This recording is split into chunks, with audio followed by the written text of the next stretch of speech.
അങ്ങനെ രാവിലെ തന്നെ മോളെ കുളിപ്പിക്കുകയാണ്. അടുത്ത മഴയ്ക്ക് മുമ്പ് മോളെ കുളിപ്പിച്ചെടുത്ത് ഉറക്കണം. എനിക്കിഷ്ടംപോലെ ജോലികളൊക്കെയാണ്, അതൊക്കെ കഴിയണമെങ്കിൽ മോള് കുളിച്ച് ഉറങ്ങണം. അപ്പം അങ്ങനെ മോളെ കുളിപ്പിക്കുകയാണ്. പിന്നെ കൊണ്ടുവന്ന് ഡയപ്പറൊക്കെ ഇടിയിച്ചു.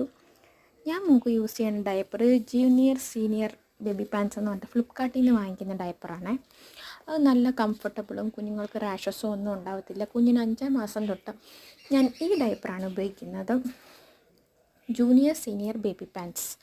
ഞാനിങ്ങനെ റാൻഡമായിട്ട് ഫ്ലിപ്കാർട്ട് നോക്കുന്ന സമയത്ത് ഇങ്ങനെ കണ്ടതാണ്, അപ്പോൾ വാങ്ങിച്ചു, ഇഷ്ടപ്പെട്ടു. പിന്നെ ഫുൾ കണ്ടിന്യൂസ് ഇപ്പോഴും 1 വയസ്സ് കഴിഞ്ഞ് മോൾക്ക് ഇപ്പോഴും ഞാൻ ആ ഡയപ്പർ തന്നെയാണ് ഉപയോഗിക്കുന്നത്.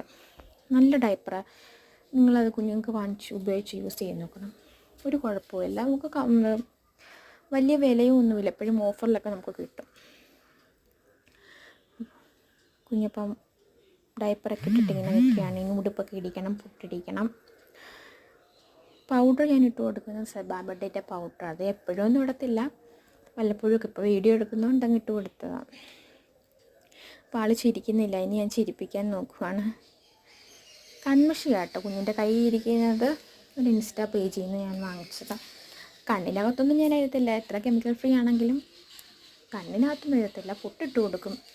പുരുകം അങ്ങനെ ഞാൻ എഴുതാറില്ല.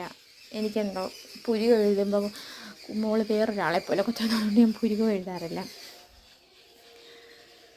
ക്യാമറ തന്നെ പുള്ളിക്കാരി നോക്കി നിൽക്കുക, ഫോണിലൊന്ന് ടച്ച് ചെയ്യണം, അതിന് വേണ്ടിയിട്ട് ഉള്ള തന്ത്രപ്പാടില്ല.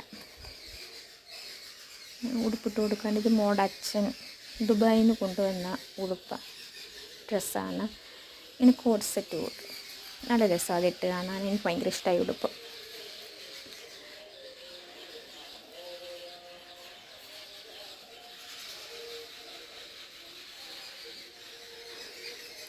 ഇനി പൊട്ടിടുന്ന പാടാണ്.